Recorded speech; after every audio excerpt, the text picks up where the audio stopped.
బులెటిన్లోని breaking news Rajanna సిరిసిల్లలో వరద బీభత్సం కొనసాగుతుంది. మానేరు వాగులో చిక్కుకుపోయిన రైతుల్ని ఆర్మీ కాపాడింది. రాష్ట్ర ప్రభుత్వ వినతితో రంగంలోకి దిగింది ఆర్మీ. నిన్న గంభీరావుపేట్ మండలంలో మానేరు వాగులో 5 రైతులను కాపాడింది.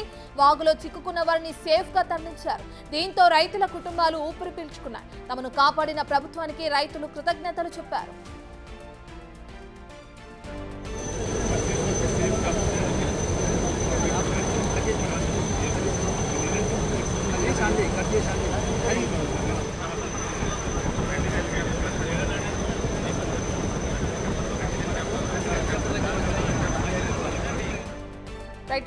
రాజన్న సిరిసిల్ల జిల్లాలోని గంభీరావుపేట్ మండలంలో ఏ విధంగా అయితే వరద బీపత్తు సృష్టిస్తుందో మనం చూస్తున్నాం. కురుస్తున్న భారీ వర్షాలకే గానీ ఇక్కడ వరద ప్రవాహం ఏ విధంగా ఉందో కూడా క్లియర్ గా అర్థమవుతుంది మనం విజువల్స్ లో చూస్తే. ఇక అందులో భాగంగా ఒక 5 రైతులు ఆ వరదలో చిక్కుకుపోయిన ఘటన నెలకొన్న నేపథ్యంలో ఆర్మీ అధికారులు హెలికాప్టర్లతో వారిని సహాయక చర్యల కోసం రంగంలోకి దిగి ఆర్మీ హెలికాప్టర్లు వారిని రక్షించాయి. ఇక దానికి గాను ఆ రైతుల కుటుంబాలు కూడా అందరూ సంతోషం వ్యక్తం చేస్తూ వాళ్ళకి కృతజ్ఞతలు తెలియజేస్తున్నారు. ఫస్ట్ బాక్స్ లో మనం చూస్తున్నాం ఏ విధంగా అయితే హెలికాప్టర్ అక్కడ సురక్షిత ప్రాంతంలో ల్యాండ్ అయిన తర్వాత ఆ రైతులు ఎవరైతే ఉన్నారో వాళ్ళందరినీ కూడా రక్షించే ప్రయత్నం చేస్తున్నారో దానికి సంబంధించిన విజువల్స్ మనం ఫస్ట్ బాక్స్ లో చూస్తున్నాం. అండ్ సెకండ్ బాక్స్ లో వాళ్ళని సురక్షితంగా అక్కడ తీసుకుని అంటే ఆ హెలికాప్టర్ లో నుంచి ఏదైతే మంచి ప్లేస్ లో అంటే గ్రామంలోకి చేరుకుని వరద లేని ప్రాంతంలో వాళ్ళని సేఫ్ గా ల్యాండ్ చేస్తున్న విజువల్స్ ని కూడా మనం సెకండ్ బాక్స్ లో చూస్తున్నాం.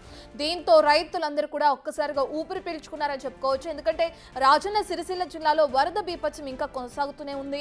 వర్ష బీభత్సం కారణంగా వరద కొనసాగుతుంది. సహాయక చర్యలు అనేవి ముమ్మరంగా కొనసాగిస్తున్నారు అధికారులు. అయితే చిక్కుకున్న ఈ రైతుల్ని కాపాడేందుకు ఆర్మీ హెలికాప్టర్లు డైరెక్ట్ గా రంగంలోకి దిగటంతో కూడా అక్కడున్న కుటుంబాలందరూ కూడా వాళ్ళకి కృతజ్ఞతలు తెలియజేస్తున్న ఆ విజువల్స్ ని మనం బిగ్ టీవీ స్క్రీన్ పైన చూస్తున్నాం.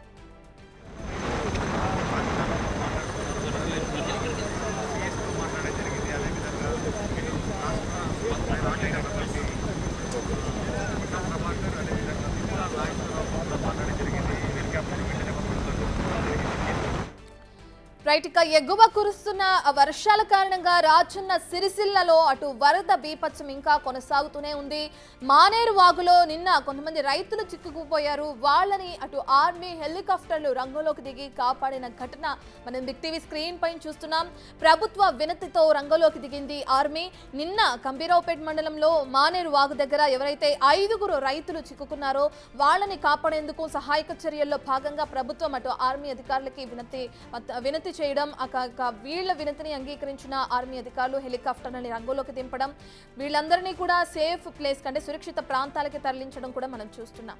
అయితే ఇక ఇదే విషయానికి సంబంధించిన డీటెయిల్స్ అందించడానికి మా ప్రతినిధి శ్రీనివాస్ అందుబాటులో ఉన్నారు. శ్రీనివాస్, మనం చూస్తున్నాం ఏదైతే వరద బీభత్సానికి చిక్కుకుపోయిన 5 రైతుల్ని సురక్షిత ప్రాంతాలకి తరలిస్తున్న విజువల్స్ స్క్రీన్ పైన మనం చూస్తున్నాం కదా. దీనికి సంబంధించిన డీటెయిల్స్ ఏ విధంగా ఉన్నాయి, కుటుంబాలతో మాట్లాడే ప్రయత్నం చేశారు. అయితే ప్రస్తుతం ఏ విధంగా ఉంది అక్కడ సిరిసిల్లలో వరద బీభత్సం ఇంకా కొనసాగుతుందా?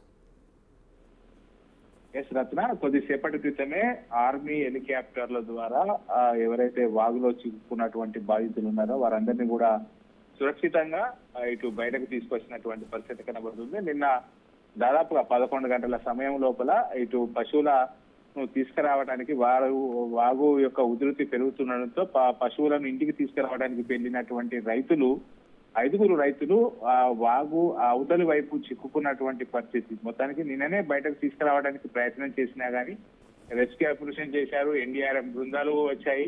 కానీ వాగు ఉధృతి ఎక్కువగా ఉండడంతో వారిని తీసుకురావడం లోపల విఫలమయ్యారని చెప్పుకోవచ్చు. అదే విధంగా ఈ 5 పాటుగా మరొక వ్యక్తి కూడా వచ్చేటువంటి సమయం లోపల వాగు ఉధృతి ఎక్కువగా ఉన్నటువంటి కారణంగా అతడు వాగులోనే కొట్టుకపోయాడు. మిగతా 5 పరిస్థితి కూడా చాలా దయానీకరంగా ఉండడంతో అయితే నిన్న సాయంత్రం రాజన్న సిరిసిల్ల జిల్లా ఎస్పీ తర్వాత కలెక్టర్ ఇక్కడికే వచ్చి మొత్తం కూడా అన్ని పరిస్థితులు ప్రయత్నాలు కూడా చేసినటువంటి పరిస్థితి. కానీ ఎన్డీఆర్ఎఫ్ బృందాలు వెళ్ళడానికి సిద్ధమైనా కానీ ఇటు వాగు యొక్క ఉధృతి ఎంతకు తగ్గకపోవడంతో వారిని ఇటు ఇవాళ ఉదయం తీసుకురావడానికి ప్రయత్నం చేశారు. ఉదయం కొద్దిగా వాగు ఉధృతి తగ్గినా కానీ మళ్ళీ 1 గంట సేపు తర్వాత మళ్ళీ వాగు యొక్క ఉధృతి ఒక్కటిసారి పెరగడంతో అయితే ఖచ్చితంగా వారిని ఎన్డీఆర్ఎఫ్ బృందాలు ఇక్కడికి వచ్చినా కానీ వారిని తీసుకురాలేని పరిస్థితి.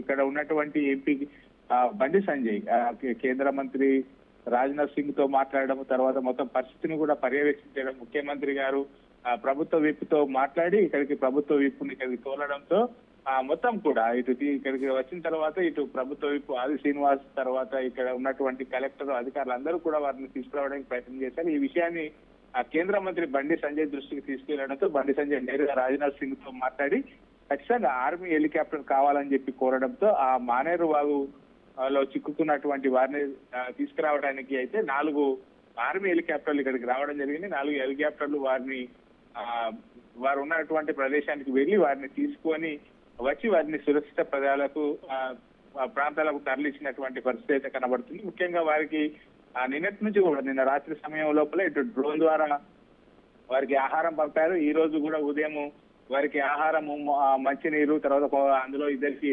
కొద్దిగా జ్వరం ఉండడంతో జ్వరానికి సంబంధించినటువంటి మందులు కూడా ఇటు డ్రోన్ ద్వారా పంపి మొత్తానికైతే ఎప్పటికప్పుడు అయితే వారికి ఎలాంటి ఇబ్బంది కలగకుండా అయితే వారు పర్యవేక్షించడం జరిగింది. మొత్తానికి ఆర్మీ హెలికాప్టర్ వారు అందులోపల ఉన్నటువంటి సిబ్బంది 5 రైతులను మొత్తానికైతే రెస్క్యూ చేసి అయితే వారిని సురక్షిత ప్రాంతాలకు తరలించారు. వారిని కొద్దిసేపటి క్రితమే ఇటు కేంద్ర మంత్రి బండి సంజయ్ తర్వాత విప్ ఆది శ్రీనివాస్ వాళ్ళందరూ కూడా పరామర్శించి వారిని మెరుగైన వైద్య పరీక్ష కోసము ఇప్పుడు ప్రస్తుతం రాజన్న సిరిసిల్ల ఆసుపత్రికి అయితే తరలించినటువంటి పరిస్థితి కనబడుతుంది. రత్న రైట్ శ్రీనివాస్, ఇంకా కురుస్తున్న వర్షాల కారణంగా వరద అనేది కొనసాగుతూనే ఉంది. ఈ కారణంగా అటు మనం చూసుకుంటే ఎవరైనా కానీ ఇటువంటి సమస్యాత్మక ప్రాంతాల్లో చిక్కుకున్న వారికి అధికారులు ఎటువంటి చర్యలు చేపట్టడం జరుగుతుంది, వాళ్ళని సేఫ్ ప్లేస్కి ఏ విధంగా తరలించడం జరుగుతుంది, ఇక కురుస్తున్న వర్షాల కారణంగా ఎటువంటి చర్యలు తీసుకుంటున్నారు అధికారులు? ఎగువన ఉన్నటువంటి కురుస్తున్నటువంటి వర్షాల కారణంగా ముఖ్యంగా ఇటు మెదక్ జిల్లా లోపల నిజామాబాద్ జిల్లా లోపల కురుస్తున్నటువంటి వర్షాల కారణంగానే ఎగువ మానేరు పొంగి పొర్లుతున్నటువంటి ఉధృతంగా ప్రవహిస్తున్నటువంటి పరిస్థితి కనబడుతుంది. ముఖ్యంగా ఇటు 1 గంట సేపు నుంచి అయితే వర్షము మొత్తం అయితే ఉధృతి అయితే తగ్గిందని చెప్పుకోవచ్చు. ఇప్పుడు ఈ కరీంనగర్ లోపల అంటే ముఖ్యంగా ఉమ్మడి కరీంనగర్లోని రాజన్న సిరిసిల్ల జిల్లా లోపల ఇక్కడ పైన కురుస్తున్నటువంటి వర్షాలకు కారణంగా ఆ ఎఫెక్ట్ అనేది ఎక్కువగా ఉందని చెప్పుకోవచ్చు. ఇప్పటికే అధికారులు కూడా రెడ్ అలర్ట్ జారీ చేశారు. ఖచ్చితంగా ఇటువంటి ప్రదేశాలకు వెళ్ళినప్పుడు తగిన జాగ్రత్తలు తీసుకోవాలని చెప్పి కోరడం జరిగింది. ముఖ్యంగా అయితే వాగులో చిక్కుకున్నటువంటి 5గురిని సురక్షితంగా బయటకు తీసుకురావడం లోపల మాత్రం రెస్క్యూ సిబ్బందిని అందరూ కూడా కొనియాడుతున్నటువంటి పరిస్థితి కనబడుతుంది. Right, thank you Srinivas.